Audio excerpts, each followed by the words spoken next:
Indian സമ്പദ്വ്യവസ്ഥ ഒരു വശത്ത് തകർത്തു മുന്നേറുമ്പോൾ നമ്മുടെ സ്റ്റോക്ക് മാർക്കറ്റ് എന്തുകൊണ്ടാണ് പിന്നോട്ടു പോകുന്നത്? സാമ്പത്തിക ലോകത്തെ ഈയൊരു വലിയ പൊരുത്തക്കേടാണ് നമ്മൾ ഇന്ന് ചർച്ച ചെയ്യാൻ പോകുന്നത്. ഇതിനു പിന്നിലെ കാരണങ്ങൾ എന്തൊക്കെയാണെന്ന് നമുക്കൊന്ന് വിശദമായി നോക്കാം.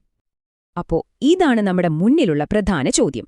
രാജ്യത്തിന്റെ സാമ്പത്തിക വളർച്ച എന്തുകൊണ്ടാണ് സ്റ്റോക്ക് മാർക്കറ്റിൽ കാണാത്തത്?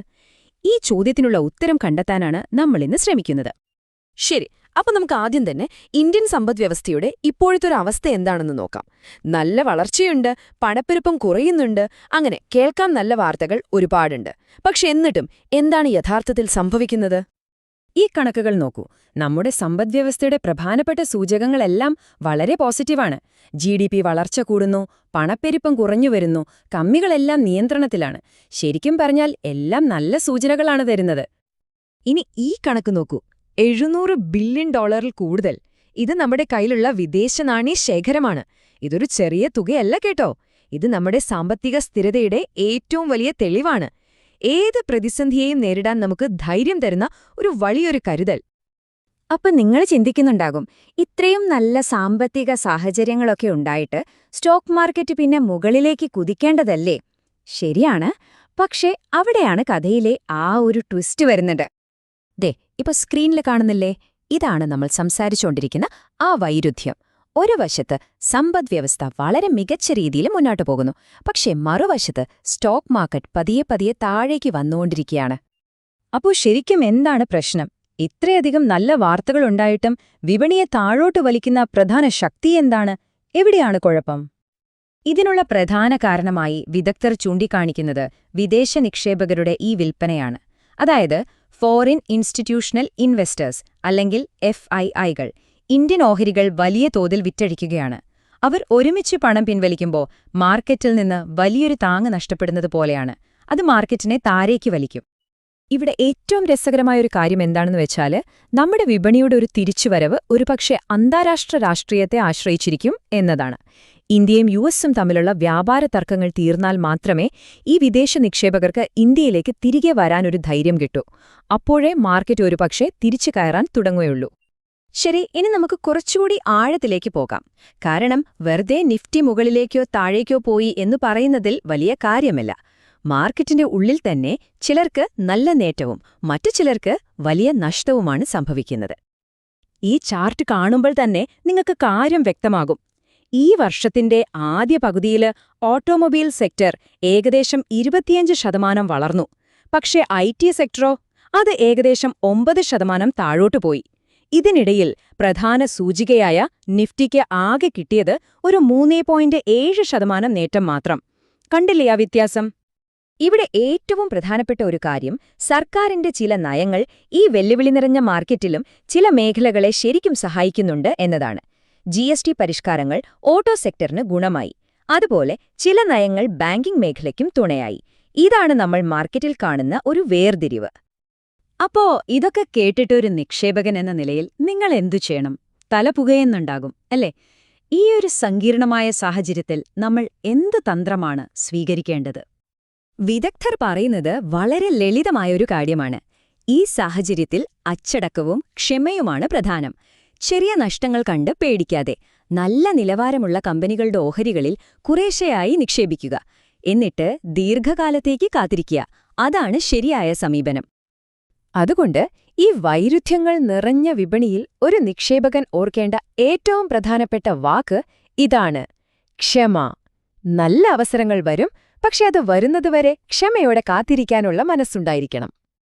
അപ്പോ ചുരുക്കി പറഞ്ഞാൽ, വിപണി സമ്പദ്വ്യവസ്ഥയിൽ നിന്ന് വിട്ടുനിൽക്കുകയാണെന്ന് തോന്നാമെങ്കിലും അവസരങ്ങൾ തീർച്ചയായും ഉണ്ട്.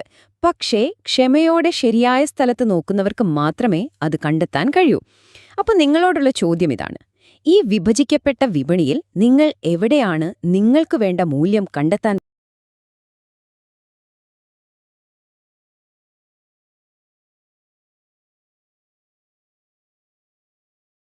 ഇന്ത്യൻ സ്റ്റോക്ക് മാർക്കറ്റ് ഇപ്പോൾ ഒരു ഭയങ്കര ഇൻട്രസ്റ്റിംഗ് സ്റ്റേജിലാണ്.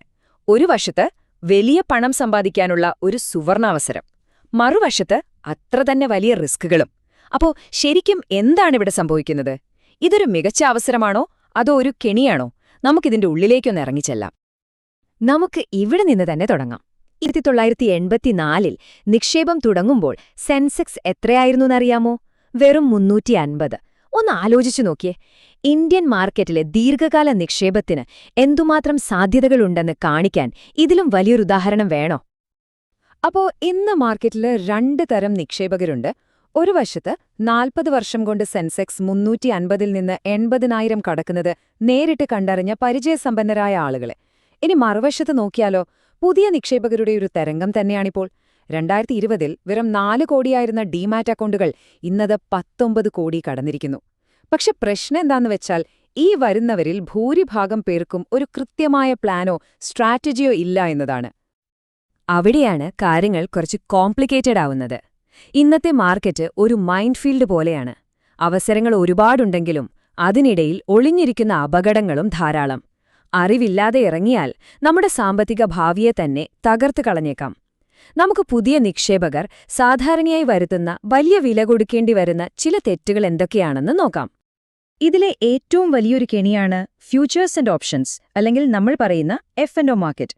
പലരും ഇതിനെ നിക്ഷേപം എന്നതിലുപരി ഒരു ചൂതാട്ടമായിട്ടാണ് കാണുന്നത്. സെബിയുടെ തന്നെ കണക്ക് കേട്ടാൽ നിങ്ങൾ ഒരു പക്ഷേ ഞെട്ടിപ്പോകും. F&Oയിൽ ട്രേഡ് ചെയ്യുന്നവരിൽ ഏകദേശം 93% പേർക്കും പണം നഷ്ടപ്പെടുകയാണ്. വെറും 7% പേർക്ക് മാത്രമാണ് ഇതിൽ നിന്ന് എന്തെങ്കിലും ലാഭം കിട്ടുന്നത്. ഇനി ഈ നഷ്ടം എത്രയാണെന്നറിയാമോ? 3 വർഷത്തിനുള്ളിൽ ഓരോ ട്രേഡർക്കും നഷ്ടമായത് ശരാശരി 2 ലക്ഷം രൂപയാണ്. ഇതൊരു ചെറിയ തുകയല്ല. ഈ ഊഹക്കച്ചവടത്തിന്റെ ഭീകരമായ ഒരു മുഖമാണിത് കാണിക്കുന്നത്. നിക്ഷേപകരുടെ 3 മഹാപാപങ്ങൾ എന്ന് തന്നെ പറയാവുന്ന കാര്യങ്ങളുണ്ട്. ഒന്നാമത്തേത്, റിസ്ക് കുറയ്ക്കാൻ ഉപയോഗിക്കേണ്ട F&Oയെ ഒരു ലോട്ടറി ടിക്കറ്റ് പോലെ കണ്ട് ചൂതാടുന്നത്. രണ്ടാമത്തേത്, വില കുറവാണല്ലോന്ന് കരുതി ഒരു നിലവാരവുമില്ലാത്ത ചീപ്പ് സ്റ്റോക്കുകളുടെ പിന്നാലെ ഓടുന്നത്. പിന്നെ മൂന്നാമത്തേത്, ഈ പമ്പ് ആൻഡ് ഡംപ് പോലുള്ള ഓൺലൈൻ തട്ടിപ്പുകളിൽ വളരെ എളുപ്പത്തിൽ പോയി വീഴുന്നത്. ശരി, ഇത്രയൊക്കെ പ്രശ്നങ്ങളും അപകടങ്ങളും ഉണ്ടെങ്കിൽ പിന്നെന്തിനാണ് നമ്മൾ ഇപ്പോഴും ഇന്ത്യൻ മാർക്കറ്റിനെക്കുറിച്ച് ഇത്ര ആവേശത്തോടെ സംസാരിക്കുന്നത്, അല്ലേ? കാരണം ഈ നാണയത്തിന് ഒരു മറുവശമുണ്ട്. അത് ഇന്ത്യയുടെ അസാധാരണമായ വളർച്ചയുടെ കഥയാണ്. ഈ മൈൻഫീൽഡിലൂടെ ശ്രദ്ധയോടെ നടന്നുപോയാൽ കിട്ടുന്ന പ്രതിഫലം അത്ര വലുതാണ്. ഈ കണക്കുകളൊന്ന് നോക്കൂ. $1 ട്രില്യൺ സമ്പദ്വ്യവസ്ഥയാകാൻ ഇന്ത്യയ്ക്ക് 60 വർഷം വേണ്ടിവന്നു. 60 വർഷം! എന്നാൽ പിന്നെന്തുണ്ടായി? അടുത്ത $1 ട്രില്യൺ എത്താൻ വെറും 7 വർഷം. അതിനടുത്തതിലേക്കും 7 വർഷം. ഇനി വരാൻ പോകുന്ന വളർച്ചയുടെ വേഗത നോക്കൂ.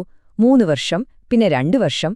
അവസാനം 2032 ആകുമ്പോഴേക്കും വെറും 1 വർഷം കൊണ്ട് നമ്മൾ $1 ട്രില്യൺ നമ്മുടെ സമ്പദ്വ്യവസ്ഥയിൽ കൂട്ടിച്ചേർക്കും. 60 വർഷമെടുത്ത ഒരു കാര്യം ഇനി വെറും 1 വർഷം കൊണ്ട് നമ്മൾ നേടാൻ പോകുന്നു. ഇതാണ് പുതിയ ഇന്ത്യയുടെ വളർച്ചയുടെ വേഗത. അപ്പോ ഈ GDP വളർച്ചയും സ്റ്റോക്ക് മാർക്കറ്റും തമ്മിൽ എന്താണ് ബന്ധം എന്ന് നിങ്ങൾ ചിന്തിക്കുന്നുണ്ടാകും. വളരെ സിമ്പിളാണ്. രാജ്യം വളരുമ്പോൾ രാജ്യത്തെ കമ്പനികൾ വളരും, അവരുടെ ലാഭം കൂടും. സ്വാഭാവികമായും സ്റ്റോക്ക് മാർക്കറ്റും മുകളിലേക്ക് കുതിക്കും. ഒരു $8 ട്രില്യൺ ഇക്കോണമി എന്ന് പറഞ്ഞാൽ നമുക്ക് ഏകദേശം $10 ട്രില്യൺ ഒരു മാർക്കറ്റ് ക്യാപിറ്റലൈസേഷൻ പ്രതീക്ഷിക്കാം. അത്രയും വലിയൊരു അവസരമാണ് മുന്നിലുള്ളത്. അപ്പോൾ നമ്മുടെ മുന്നിലുള്ള ഏറ്റവും വലിയ ചോദ്യം ഇതാണ്: ഈ വലിയ അവസരം ആ കെണികളിൽ വീഴാതെ എങ്ങനെ മുതലാക്കാം? ഉത്തരം ഒന്നേയുള്ളൂ: അറിവ് നേടുക. ഒരു എംപവേർഡ് ഇൻവെസ്റ്റർ ആവുക എന്നതാണിതിനുള്ള വഴി. നിങ്ങളുടെ ഇൻവെസ്റ്റ്മെന്റ് ടൂൾകിറ്റിൽ വേണ്ട 4 പ്രധാന കാര്യങ്ങളുണ്ട്. 1. Fundamental analysis. അതായത് നിങ്ങൾ പണം മുടക്കാൻ പോകുന്ന കമ്പനി കൊള്ളാമോ, അതിന്റെ ബിസിനസ് എങ്ങനെയുണ്ട് എന്നൊക്കെ പഠിക്കുക. 2. Technical analysis. എപ്പോൾ വാങ്ങണം, എപ്പോൾ വിൽക്കണം എന്നൊക്കെ മാർക്കറ്റ് ട്രെൻഡുകൾ നോക്കി മനസ്സിലാക്കാൻ ഇത് സഹായിക്കും. 3. പോർട്ട്ഫോളിയോ നിർമ്മാണം. അതായത് എല്ലാ മുട്ടയും ഒരേ കുട്ടയിൽ വയ്ക്കാതെ റിസ്ക് കുറയ്ക്കുക. പിന്നെ 4. നിങ്ങൾക്ക് ചേർന്ന നല്ലൊരു ഇൻവെസ്റ്റ്മെന്റ് സ്ട്രാറ്റജി ഉണ്ടാക്കിയെടുക്കുക. ഇന്ത്യയിലെ ഒരു നിക്ഷേപകൻ ഇപ്പോൾ ശരിയായ സമയത്ത് ശരിയായ സ്ഥലത്താണ്. ഈ അപകടങ്ങൾ തിരിച്ചറിഞ്ഞ് അറിവോടെ മുന്നോട്ടു പോയാൽ ഇതൊരു ചരിത്രപരമായ അവസരം തന്നെയാണ്. അപ്പോ അവസരം നിങ്ങളുടെ തൊട്ടുമുന്നിലുണ്ട്, അത് വളരെ വ്യക്തമാണ്. പക്ഷെ യഥാർത്ഥ ചോദ്യം ഇതാണ്: അത് സുരക്ഷിതമായി മുതലെടുക്കാൻ നിങ്ങൾ തയ്യാറാണോ? നിങ്ങളുടെ സ്ട്രാറ്റജി റെഡിയാണോ? ഈ ചോദ്യം ഓരോ നിക്ഷേപകനും അവരവരോട് തന്നെ ചോദിക്കേണ്ട സമയമാണിത്.